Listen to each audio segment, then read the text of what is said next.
Even in some instances, people still think we're the wild, wild west. That was kind of a joke at the Anderson guy. Which one? Sean? Oh, Sean Anderson? Yeah, who got shot by police. Oh, no.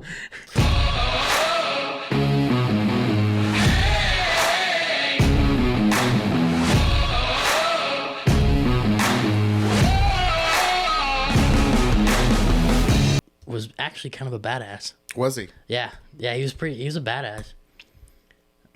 First governor of Idaho. George L. Shoup. Good old Shoup. Had the shortest term of 3 months. Was he gunned down or what was it? Yeah. Yeah?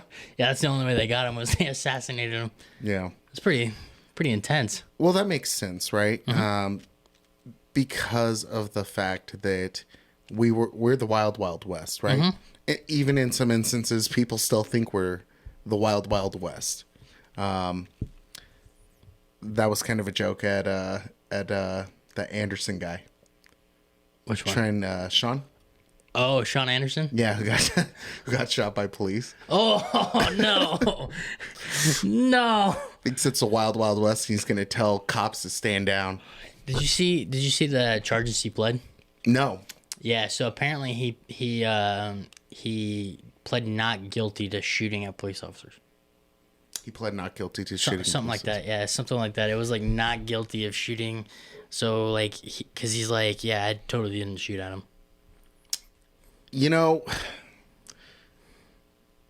should we get on the topic as far as that goes? I don't know enough about the topic in order to get on that topic, so I kind of want to be like, hey, unless you know more. Yeah, I have to say something about it. So these people who are, let's call them far right for now, right? And we may get emails saying, people pissed off that we're saying, oh, far right, yada, yada, yada. I want a correction. He filed a 404B evidence in his trial. Basically, what that means is that he will no longer deny shooting it out with the cops, or even that he fired first. Instead, he will basically say they were out to get me and it was either them or me.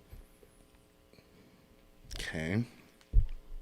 Which I thought that's what he was claiming in the first place. That's what he was claiming in the first place. When you're inebriated, sometimes decisions aren't logical, and you should recognize that, and also not drink and drive. Mm-hmm. What I found interesting about that, and again, I'm going to lump some people, far right people, right? There's a bunch of people who support this guy, right? And say, oh, he was in the right. Sean Anderson. No, who supports him? A bunch of people. I'm not going to name names on this podcast, but I've seen people even in my friends list, and I'm like, what? I just, these are the same people that cry, we need constitutional sheriffs. We need constitutional sheriffs. And the sheriff was actually Sheriff Giddings. Mm-hmm. He's the father of Priscilla Giddings. And the apple doesn't fall too far from the tree. So when you think, these people scream, we need a constitutional sheriff, This is the guy that you want as a sheriff. He's actually a great guy, and he did something that was unprecedented. Right. He said, hey, I know that there's going to be a lot of people who are pissed off, and I know that we need to get ahead of this. So he purposefully chose to say, hey, Ammon Bundy, Eric Parker and the 3%, we'll let you guys come see this information. We're going to let you guys see all of the evidence showing that we didn't do anything wrong. That's on some people don't get it open to the public like that. But that was to try and calm people down. These are huge figures in the state of Idaho. Yeah, huge figures. Whether you like them or not, they carry a voice with their crowd. Yep. So Eric, I guess, or somebody from his organization or multiple people went and viewed the evidence, and Ammon Bundy said no. To me, he was like, no, you need to release it all to everybody. I'm just equal like that. And, instead of trying to calm everybody down, he just said, release it to everybody right now. Evidence in an active case, right? Release it to the public right this second, or we're going to come down there and we're going to protest and we're going to do all these things. And because that makes sense. Right. And then it turns out that The 3% of Idaho, which is led by Eric Parker, actually did go. And they released a statement and said, hey, these cops weren't in the wrong. I saw that statement. Yeah. And it really went into detail. And you can see that information.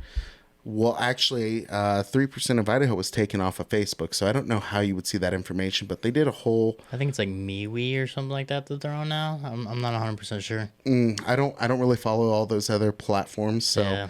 I'm sure you can still find it, and I'm sure that you can reach out to somebody within the organization if you live here in Idaho and find out at least where to see that. But I think it was actually published in the news because I think for a lot of people, they expect, when you think of these far-right characters, you think, oh, they're going to disagree with the cops no matter what. They're going to say that their guy was right. And here Eric Parker is and his organization saying, hey, everybody calm down.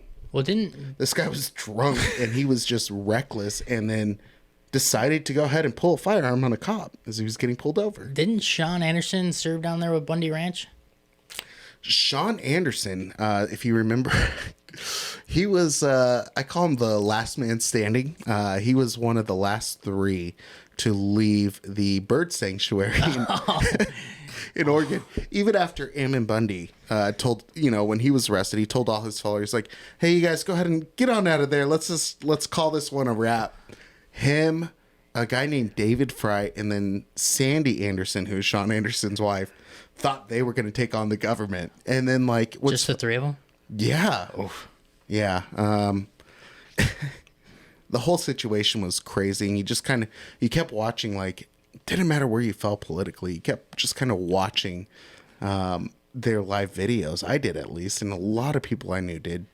And you're just almost like waiting. It's like a train about to wreck, and there's no deterring it. And you're just kind of watching, like... I just kind of want to watch, see what happens. We know what's going to happen, but let's go ahead and tune in anyways. Yeah. Oh, man. So, luckily, it did not end in bloodshed, and they got out of the bird sanctuary. And luckily for Sean, luckily for him, he didn't die. Is he still alive? Yeah. I don't know. Didn't he take a bullet to the head though? He did. That's a tough son of a bitch. I guess so. like I don't agree with what he did, but you gotta applaud somebody that'll take a bullet to the dome. Yeah. No kidding. Yeah. Well, I hope for the best for him and his family and the law enforcement involved in that incident. And of course, law enforcement involved in any incident where you have to pull a gun on anybody. That's not a position that I would want to be in. And I commend those officers for, handling the situation and keeping everybody alive and safe as possible.